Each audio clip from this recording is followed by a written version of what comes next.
बोले देवानी देवी गजानन श्री नेमिनाथ भगवान की, आचार्य भगवान 108 से सुनील सागर जी महाराज की, हरिकारत 105 से सुप्रज्ञमती माता जी की, वंदनीय हरिका संघ की।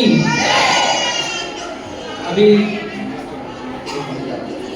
आपके सामने एक सुंदर सी नाटिका हरिका 105 सुप्रज्ञमती माता जी के जीवन पर आधारित होने जा रही है। इससे पूर्व मैं मंगलाचरण के लिए श्रुति जैन और मनाली जैन को मंच पर बुलाना चाहता हूँ और वे मंगलाचरण करेंगे।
केसरी परम पूज्य आचार्य 108 श्री सुनील सागर जी गुरुदेव की परम प्रभाविका सुयोग्य शिष्या 105 आदि का गुरुमा श्री सुप्रज्ञमती माता जी सत्संग खेरवाड़ा के नेमिनाथ जिनालय में चातुर्मास रथ हैं। आज पूज्य गुरुमा सुप्रज्ञमती माता जी का 34वां अवतरण दिवस है। आपके अवतरण नामकरण प्रियंका से प्रियंका दीदी और फिर दीक्षा ग्रहण कर हरिका सुप्रज्ञमती माता जी तक के जीवन काल पर आधारित एक लघु नाटिका का मंचन आपके सामने प्रस्तुत किया जा रहा है। आज माता जी के संयम से परिपूर्ण जीवन काल को आप शाश्वत देखकर धर्म लाभ प्राप्त करें। प्रस्तुत है माता जी के जीवन काल पर आधारित एक लघु नाटिका आपके समक्ष प्रस्तुत है।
खुद का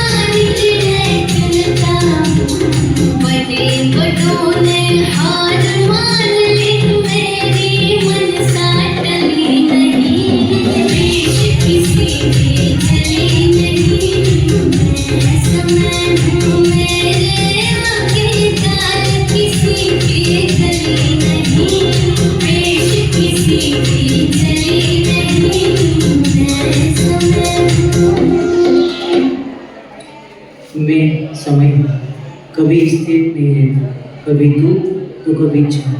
समय समय पर एहसास दिलाता है कल और आज में क्या है।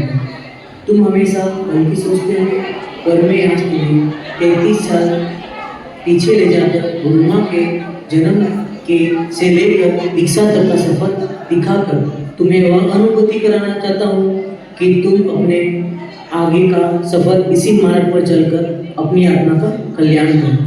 यही सच्चाई है, यही सत्य है। कहते हैं कि बच्चे के लक्षण पालने में ही नजर आ जाते हैं। आओ हम चले मूंगाना नगरी में। अब आप मिलिए उर्मिला की माँ से।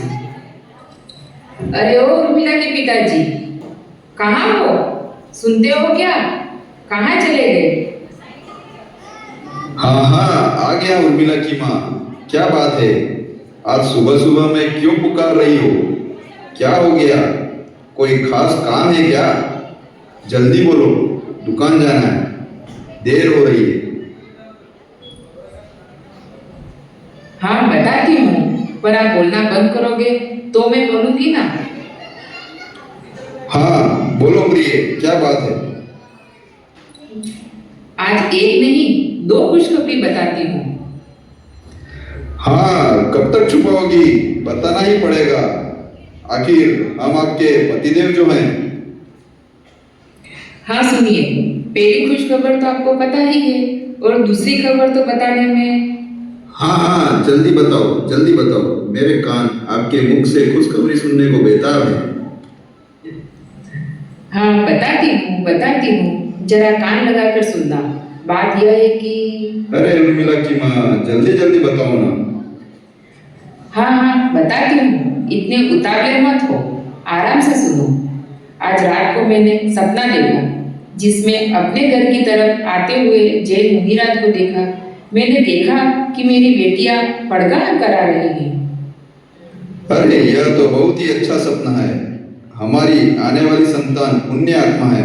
यह तो हमारे लिए बहुत ही शुभ संकेत है। ठीक है उर्मिला की माँ, मैं जा रहा हूँ, दुकान का समय हो रहा है। तुम अपना ध्यान रखना। हाँ मेरे साथ तो पूरा परिवार है, मेरी चिंता न करें, आप अपना ध्यान रखें। पिताजी दुकान की ओर प्रस्थान करते हुए। मैंने पहली बार घर पधारा किया, ऐसी बात तो नहीं है, परंतु न जाने ऐसी दिव्य अनुभूति मुझे पहले कभी नहीं हुई। लगता है मेरे देह के कण कण में उजाला भर गया हो और प्रकाश की असंख्य रश्मियां फूटकर बाहर आना चाहती हैं। वह समय आ गया जिसका पूरे परिवार को इंतजार था, और आज वही शुभ घड़ी है, वही शुभ दिन है जो एक माँ ने एक नन्ही सी बालिका को जन्म दिया। पिताजी दुकान से आते हैं। क्या बात है, आज को यहाँ दिख नहीं रहा, सभी कहाँ चले गए? उर्मिला, उर्मिला कहाँ गई मेरी प्यारी बिटिया? कोई नजर नहीं आ रहा। पापा पापा, हम तो यहीं पर हैं, कहीं नहीं गए, अंदर ही बैठे थे।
बाबूजी, खुशखबरी है। घर में एक बच्ची का जन्म हुआ है, पर बेटी तो अंधेरे में भी चंदा मामा की तरह चमक रही है। सच में? हाँ, आइए आप अंदर, माँ और बेटी से मिलिए। पिताजी अंदर आते हैं, देखकर खुश होते हैं। अरे वाह, आप सभी सच कह रहे हैं। यह तो वास्तविक अंधेरे में चंदा मामा की तरह चमक रही है।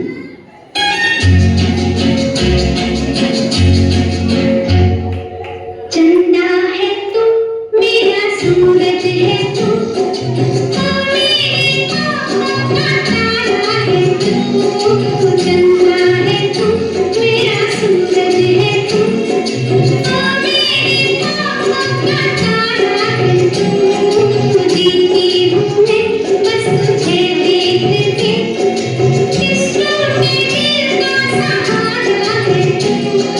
चंदा है तू, मेरा सूरज है तू। घड़ी का कांटा चलता रहा और एक माह बीत गया। बेटी एक माह की हो गई है। सुनिए जी, कहाँ हो? अरे कहाँ हो? उर्मिला के पापा, सुनते हो क्या? हाँ प्रिय, आपने मुझे बुलाया क्या? हाँ, आपको ही तो बुला रही हूँ, कोई गाना थोड़ी गा रही हूँ। बोलो, क्या कहना चाहती हो? बेटी एक माह की हो गई है। मैं सोचती हूँ कि नामकरण के लिए किसी पंडित को बुलाना चाहिए। प्रिय, ये बात तो मेरे विचार में भी थी, पर मैं कुछ और सोच रहा था। बोलिए जी, बेटियों के बारे में एक पिता से अच्छा कोई सोच ही नहीं सकता। जल्दी बताओ, आपने क्या सोचा है? बेटी का जन्म 18 अक्टूबर को हुआ है और सन 1992। ये बात तो पक्की है ना? हाँ, वो तो है, इसमें क्या है? सुनिए, संख्या में सबसे बड़ी संख्या 9 है और 9 संख्या सबको प्यारी होती है। और 18 का मतलब है 1 + 8, इसको जोड़े तो 9, यानी प्रिय प्लस अंक यानी प्रियंका। बस यही हमारी बिटिया का नाम आज के बाद मेरी बेटिया प्रियंका के नाम से ही जानी जाएगी और सबकी प्रिय बन के रहे, यही मेरी इष्ट देव से प्रार्थना है। अरे वाह, आपने नाम तो एक चुटकी में ही चुन लिया। आखिर पापा तो पापा होते हैं। समय बिना इंतजार किए चलता रहा और आज 2 महीने पूरे हो गए। सुनो, कहाँ हो? बोलो उर्मिला की माँ, क्या हुआ? मुझे बहुत डर लग रहा है। मेरी बेटी हुई तो 2 माह की है, पर लगता है 6 माह की हो गई हो। इसे जो भी खिलाने के लिए अपने हाथों में लेता है, मेरी बिटिया को ही भूलता रह जाता है। प्रियंका की तारीफ ही करते हैं, वापस मुझे देने को समझते ही नहीं है। और मेरी बिटिया दूसरों की गोद में जाकर ज़्यादा ठीक खिलाने लगती है। इसलिए स्वामी, मेरी बात मानो, मजाक में मत निकालना। और शाम को आते वक्त एक काजल की डिब्बी और एक काला धागा लेके आना, ताकि किसी की नजर ना लगे। अरे प्रिय, मानता हूँ आप माँ हैं और माँ का दिल एक फूल से ज्यादा कोमल होता है, परंतु ऐसी बात मत करो। तुम कहती हो तो लेता आऊंगा, पर हमारे साथ हमारे भगवान हैं, वह भी जिनेंद्र भगवान, फिर काहे का डरना।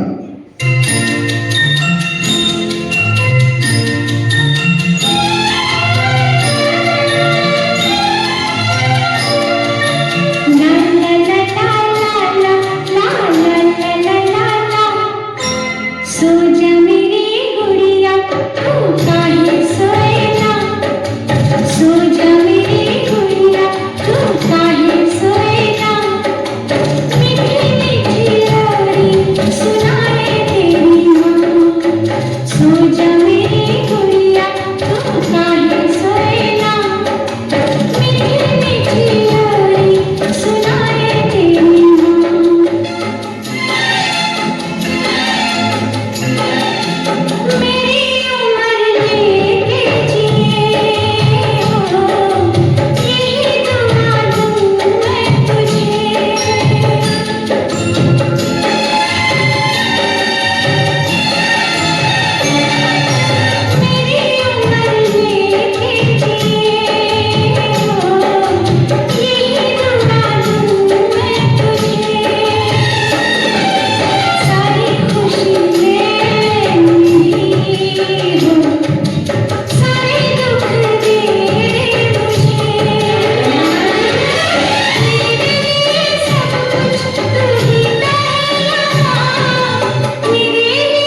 माँ घर का काम करती हुई, अनाज सफाई करते हुए, पीछे से प्रियंका और 3 बेटियां आती है, माँ के आंखों पर हाथ रखते हुए। माँ, हम सब छुपा छुपी खेलते हैं, हम सब छुप जाते हैं, आप हमें ढूंढना।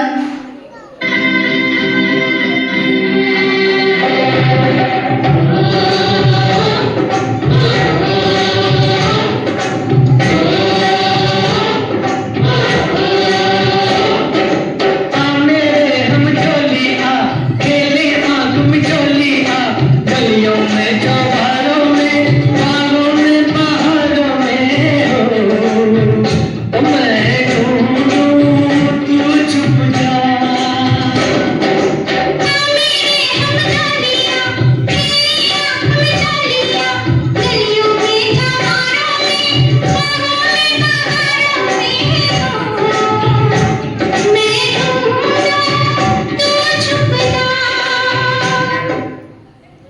माँ ढूंढती है, सभी बेटियां मिल जाती है, पर प्रियंका नहीं मिल पाती। प्रियंका, प्रियंका, कहाँ हो? जल्दी आ जाओ, मुझे डर लग रहा है। माँ, हम तो यही हैं, आपकी गोद में। आखिर आपको छोड़कर कहाँ जा सकते हैं? अरे बेटी, हमने तो तुम्हें बहुत ढूंढा, पर तुम हो कि कहीं नजर ही नहीं है। आग मिचोली के खेल में इतना दूर थोड़े ही जाते हैं, हम तो ढूंढ ही नहीं पाए। आपको छोड़कर हम कहाँ छुपेंगे माँ? यहाँ ऐसी कोई जगह ही नहीं है जहाँ तुम ना हो और मैं ना हो। यहाँ तो हम सब और हम ही हम हैं। बस कर, छोटे मुंह बड़ी बात करती है। अब हम तेरे साथ कभी नहीं खेलेंगे। ऐसा मत बोलो माँ, मैं बड़ी हो जाऊंगी। इसके बाद हम ऐसा खेल खेलेंगे जिसमें ना कोई जीतता है और ना कोई हारता है, ना कोई अपना और ना नहीं कोई पराया होता है। क्या मम्मा, तुम मुझे रोकोगी तो नहीं? नहीं, हम क्यों रोकेंगे बिटिया? आज तक बिटिया को कौन रोक पाया है जो हम आपको रोकेंगे? पर इतना ध्यान रखना बिटिया कि तुम इतनी बड़ी भी मत बन जाना कि माँ का आंचल, माँ का आंगन और माँ की ममता भी छोटी पड़ने लगे। हम जानती हैं माँ, आप हमें रोकेंगी, पर हम नहीं रुकने वाले। आप हमें पकड़ने आओगी, पर हम पकड़ने थोड़े ही देंगे। आखिर बिटिया राजू की है। बस कर, ज्यादा मत बोलो। अब तो तुम्हारी जुबान भी कैंची की तरह चलने लगी है। माँ अंदर चली जाती है।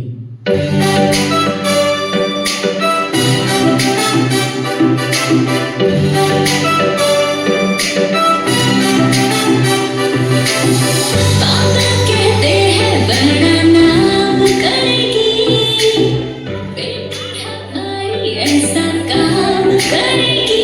सच सारे सपने पापा के अपने करने चली नौजवान। पापा कहते हैं बड़ा नाम करेगी।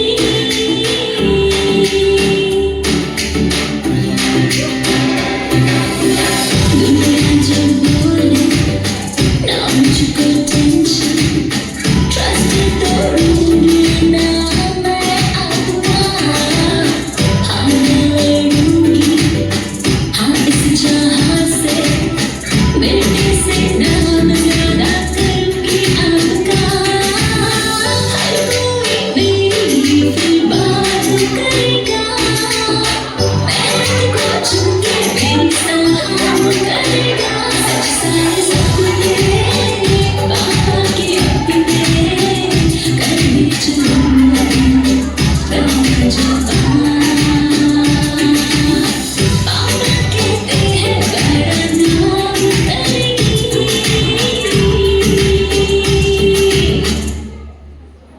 माँ बाहर आती है और प्रियंका से कहती है, बेटी, तेरी सहेली आई थी, पायल, रीनल और श्वेता। कह रही थी प्रियंका खेलने ही नहीं आती, घर का बहुत काम करती है क्या?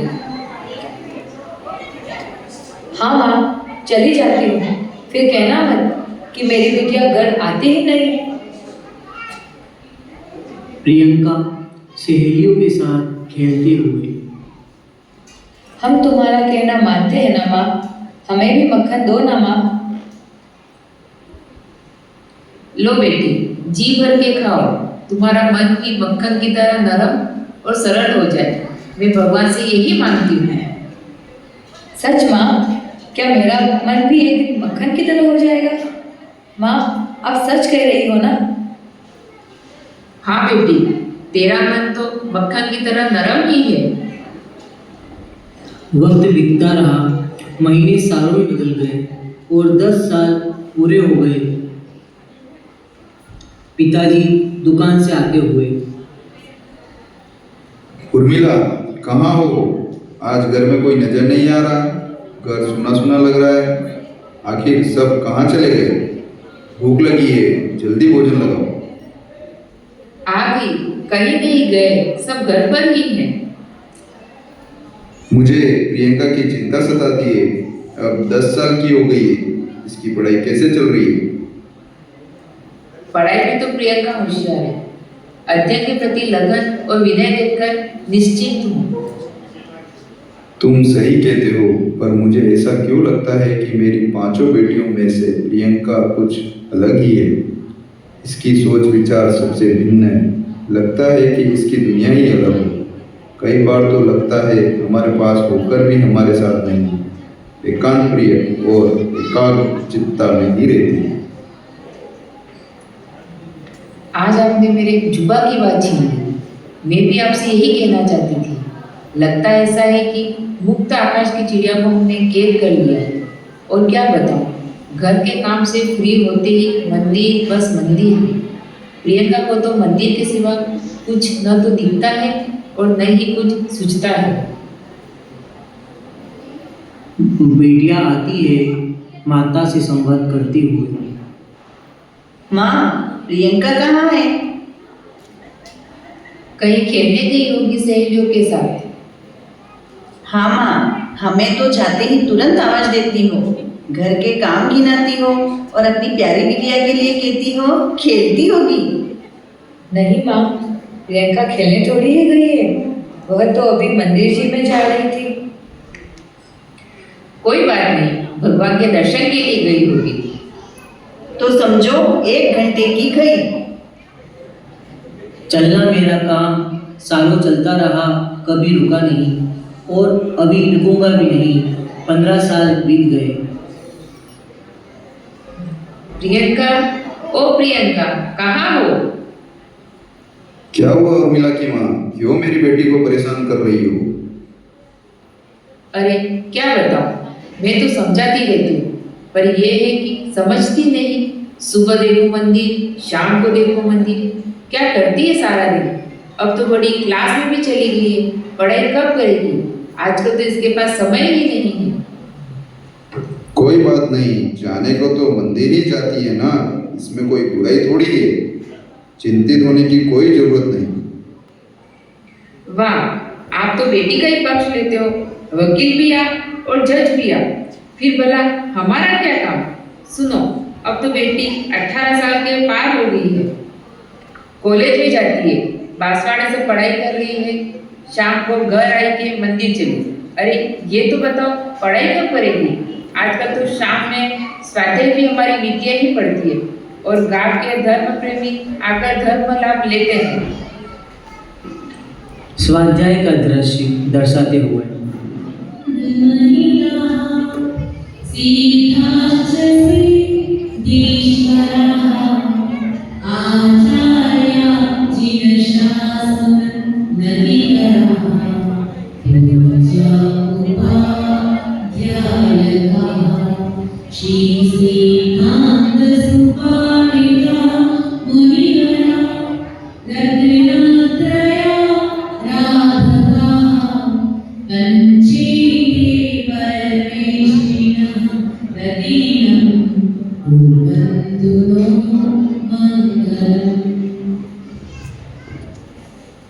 हमारा आज का विषय है भक्ति और ज्ञान में क्या अंतर है।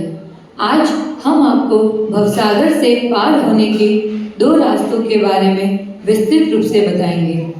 जीवन में दुखों से मुक्ति पाने, भवसागर को पार करने के दो ही मार्ग हैं, वह है भक्ति और दूसरा है ज्ञान। परंतु ज्ञान का मार्ग बहुत ही कठिन है। इस मार्ग से स्वयं को एवं श्रावकों को भी अवसर मिलता है एवं भक्ति के मार्ग से सिर्फ उसी को मुक्ति मिलती है जो भक्ति में व्यस्त हो जाए, जो भक्ति में लीन हो जाए। अतः भक्ति या समर्पण का मार्ग ज्ञान रूपी मार्ग से काफी सरल है। इसके लिए एक गाथा प्रचलित है। एक तलैया में दो मछलियां रहती थी। एक लंबे अरसे से दोनों साथ साथ रहती थी। उन्हें कोई चिंता नहीं थी, लेकिन एक दिन एक मछुआरे ने उसी तालाब में जाल बिछा दिया। दोनों मछलियां उसी जाल में फंस गई। दोनों ने बहुत ही प्रयास किए, परंतु वे निकल नहीं पाए। दोनों को एवं जाल में फंसी सभी मछलियों को पता था कि सुबह में मछुआरा आएगा और उन्हें जाल से निकाल लेगा और वे सब के सब मर जाएंगे। अतः बचने के लिए एक मछली ने भगवान की भक्ति में लीन हो गई और प्रार्थना करने लगी, और वह प्रार्थना में इतनी डूब गई कि उस जाल के छेद से बच निकली। ये उसकी प्रार्थना का ही प्रभाव था। लेकिन दूसरी मछली अपने आप को ही आत्मा और परमात्मा मानने लगी और वह अपने ध्यान में निमग्न हुई। वह रातों रात बड़ी होती चली गई। कहते हैं जिसमें ज्ञान है वह उपदेश देता है, जो उपदेश देता है वह गुरु है, और जो गुरु होता है उसके गुणों का गुणगान नहीं कर सकते। उसका और उस मछली का आकार और भार रातों रात इतना बढ़ गया कि जाल उस भार को सहन नहीं कर सका और वह जाल टूट गया, जिससे उस मछली उससे निकल गई। इस प्रकार वह मछली एवं जाल में फंसी हुई सारी मछलियां भी बच निकली और अपने अपने किए हुए कर्मों का फल पाकर मछलियां श्रेष्ठ गति को प्राप्त हुई। यही उदाहरण मानव के लिए भी है। मानव समर्पण अथवा भक्ति या ज्ञान द्वारा मोक्ष प्राप्त कर सकता है। भक्ति से सिर्फ स्वयं का ही आत्मकल्याण होता है, परंतु ज्ञान से, तपस्या से स्वयं का एवं उसका अनुसरण करने वालों का भी आत्मकल्याण होता है। यही राह है मोक्ष की। सात तत्व और नौ पदार्थ का, षड द्रव्यों का जग यथार्थ का, ज्ञान करावे भव क्रंदन, जिनवाणी माता को वंदन, जिनवाणी माता को वंदन, जिनवाणी माता को वंदन। बोलिए जिनवाणी माता की जय। अच्छी बात है। इतनी कम उम्र में इतना सारा देव शास्त्र गुरु का ज्ञान होना कोई मामूली बात नहीं। यही तो संस्कार का प्रभाव है। देखना मेरी बेटी बहुत नाम करेगी। हाँ वो तो है, आखिर बेटी भी तो राजू मैया की ही है। धन्य है आप जो इतने अच्छे संस्कार दिए। समय का चक्र चलता रहा और प्रियंका की पढ़ाई पूरी हो गई। अब दृश्य माता पिता विचार करते हुए, बेटी अब तुम्हारी पढ़ाई पूरी हो गई है, कॉलेज हो गई, एमए भी हो गई है, अब आगे। सुनो ना माँ, आप ना जाने कुछ ना कुछ बोलती ही रहती हो। मेरी भी तो सुनो। पढ़ाई के नाम से सिर्फ अभी एमए ही तो हुआ है, मुझे आगे भी पढ़ना है। बेटी इसके आगे भी कोई पढ़ाई आती है क्या? हाँ पिताजी, मुझे आगे की पढ़ाई देव शास्त्र की करनी है और यह मैं कुंभोज बाहुबली से करूँगी। आप मुझे इसकी आज्ञा तो दो ताकि आगे की पढ़ाई कर पाऊँ। अब दृश्य पूरा परिवार छोड़ने जाते हुए, पढ़ाई करने की आज्ञा मिलती है और प्रियंका कुंभोज बाहुबली जाती है। इस तरह कुंभोज की पढ़ाई पूरी होती है। बेटी वापस घर पर आती है। प्रियंका 22 साल के पार हो गई। अब दृश्य माता पिता प्रियंका को समझाते हुए, बेटी, अब पढ़ाई पूरी हो गई, 3 बहनों की शादी हो चुकी है। अब हम चाहते हैं कि तुम्हारे लिए अच्छा लड़का देखकर शादी करवाकर हम अपना फर्ज पूरा कर लें। हाँ, तुमने पते की बात कही है। नहीं माँ, मैंने आपसे कई बार कहा मुझे शादी नहीं करनी है। वैसे भी आपको पता है मैंने गुरुदेव श्री आचार्य सुनील सागर जी से आजीवन ब्रह्मचार्य व्रत मुंगाना में ही लिया है। फिर आप ऐसी बातें क्यों करती हो? प्रियंका ने आचार्य श्री से मुंगाना में बाल ब्रह्मचार्य व्रत लिया। प्रतापगढ़ में 25 नवंबर सन 2015 में कार्तिक शुक्ल पूर्णिमा को 2 प्रतिज्ञा व्रत का नियम लिया एवं संकल्प साधना क्षमता भाव का नियम एवं दही का आजीवन त्याग का नियम लिया। इनकी विशेष अभिरुचि स्वाध्याय में रही है। कोई है घर पर? क्या बात है? सुनसान है, कोई नजर नहीं आता। हाँ पापा, आई, अभी आई। आपके लिए भोजन लगा दूं क्या? माँ तो पड़ोस में गई है। नहीं बेटी, आ गई। ओह, आप कब आए? अभी ही आया हूँ। कुछ खबर सुनी क्या? नहीं, क्या हुआ? बेटी ने हमारी बात हाँ कर दी क्या? नहीं, ऐसी बात नहीं है। दरअसल बात यह है कि कल आचार्य श्री सुनील सागर जी महाराज का सत्संग मुंगाना में प्रवेश है। बहुत ही खुश खबर है। सच पापा, कल आचार्य श्री का प्रवेश है? वाह, मेरी तो भगवान ने सुन ली। मैं तो धन्य हो गई। मेरे तो भाग्य खुल गए। मेरा जीवन सार्थक हो गया। धन्य है गुरुवर, धन्य है। आचार्य भगवान सुनील सागर जी महाराज का मंगल प्रवेश हो गया। समय का चक्र स्थिर नहीं रहता, समय चलता रहता है और आज आचार्य भगवान सुनील सागर जी महाराज जी का विहार होने जा रहा है। अब दृश्य सभी ग्रामवासी आचार्य भगवान सुनील सागर जी के साथ विहार में जाते हुए। आचार्य भगवान सुनील सागर जी का विहार हो गया। शाम हो जाती है। सभी गांव वाले घर को वापस आ जाते हैं। प्रियंका घर पर नहीं आती है। इसी बात पर घर वाले चिंतित हो जाते हैं। अब दृश्य परिवार के सभी लोग शामिल होते हैं और इसी बात पर विचार विमर्श करते हैं। ओ मेरी बेटी प्रियंका, तुम कहाँ चली गई? क्या हमें छोड़कर जाने से पहले मेरी याद नहीं आई? जिस माँ ने तुझे 9 माह तक गर्भ में रखा, उसकी याद एक पल के लिए भी नहीं आई। उस माँ से ऐसे रोते बिलखते छोड़कर चली गई, मैं ऐसा सोच भी नहीं सकती थी। सच कहना बेटी, सच कहना बेटी, जाते समय तेरी माँ के लिए तेरा हृदय नहीं रोया? ओ बिटिया रानी, मैं तुम्हारी माँ होकर वेदा नहीं कर पाई। हे भगवान, ये क्या हो गया? मेरे लालन पालन में कहाँ कमी रह गई? शांत हो जाओ। उर्मिला की माँ, हमारी बिटिया रानी को हमने ऐसे वैसे संस्कार नहीं दिए हैं जो कि हमें रोता हुआ छोड़कर चली जाए। अरे, जब भी जाएगी, जहाँ भी जाएगी, हमारा मस्तक गर्व से ऊंचा ही करेगी। तब हम गर्व से कहेंगे कि यही है हमारी बिटिया रानी। परिवार वालों को लगता है कि प्रियंका गुरुदेव के विहार में गई थी और वापस घर नहीं लौटी। यही सोचकर आचार्य श्री से संपर्क करते हैं। दृश्य वार्तालाप टेलीफोन से। प्रियंका का गुरुदेव के संग में होने का समाचार मिलता है और परिवारजन प्लान बनाते हैं और कार लेकर जाते हैं। हमारी बिटिया वापस घर पर आने के लिए, इसलिए हम कार लेकर जाएंगे। गुरुदेव के दर्शन करके कार के दरवाजे खुला रखेंगे। प्रियंका को बाहर बुलाकर गाड़ी में बिठाकर घर पर ले आएंगे। हम ये बात पहले नहीं बताएंगे। प्लान के अनुसार गुरुदेव के दर्शन किए, प्रियंका को बाहर बुलाया और चालाकी से गाड़ी में बैठाकर घर पर आने के बाद का दृश्य। बेटी, अब शाम हो गई है, भोजन कर लो। नहीं पिताजी, मुझे भोजन तो क्या, पानी भी नहीं पीना है। मैंने नियम ले लिया है कि जब तक आचार्य श्री सुनील सागर जी गुरुदेव के दर्शन नहीं करती, तब तक अन्न जल को ग्रहण नहीं करूंगी। अगला दृश्य। परिवार वाले समझाते हैं।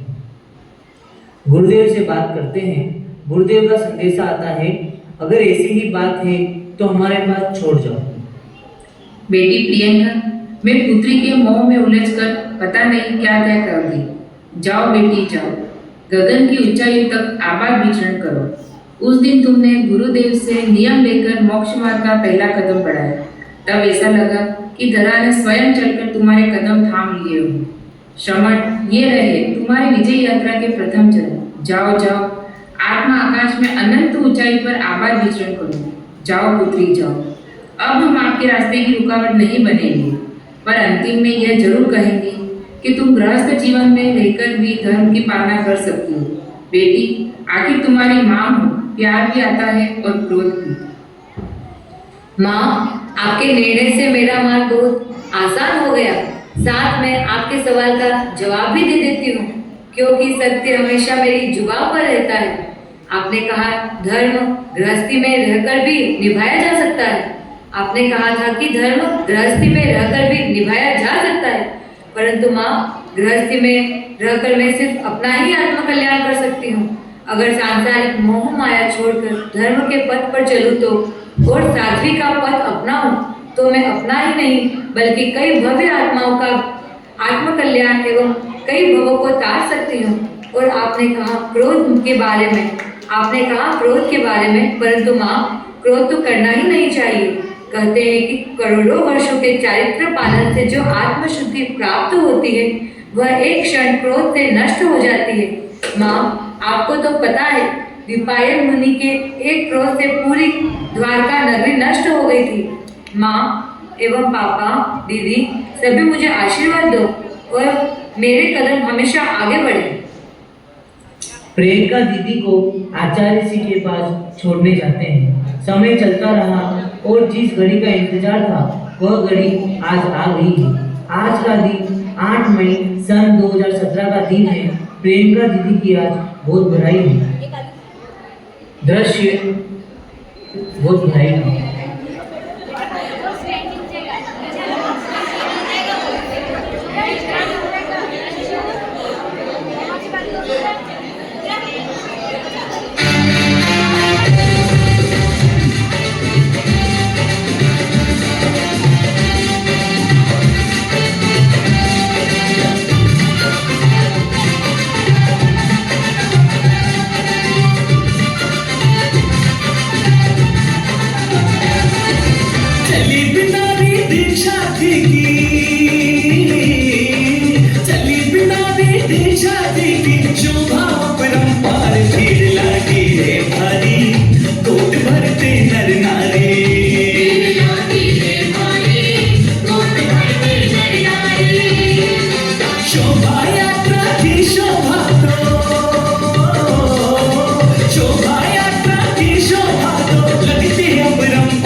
चैत्र तिथि 9 मई सन 2017 महावीर जयंती का दिन है। आज ही के दिन बाल ब्रह्मचारी प्रियंका दीदी का दीक्षा समारोह है। आज बाल ब्रह्मचारी प्रियंका दीदी की दीक्षा आचार्य भगवान सुनील सागर जी महाराज जी के सानिध्य में प्रतापगढ़ राजस्थान में होने जा रही है।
अब दीक्षा का दृश्य। बोले 108 आचार्य भगवान सुनील सागर जी गुरुदेव की जय। हे गुरुदेव, मुझे आज दीक्षा देकर मुझे कृतार्थ करें। हे गुरुदेव, आपके चरणों में कुछ पंक्तियाँ अर्पित करना चाहती हूँ। चरण में रखना, शरण में रखना, हरदम आपकी लगन में रखना।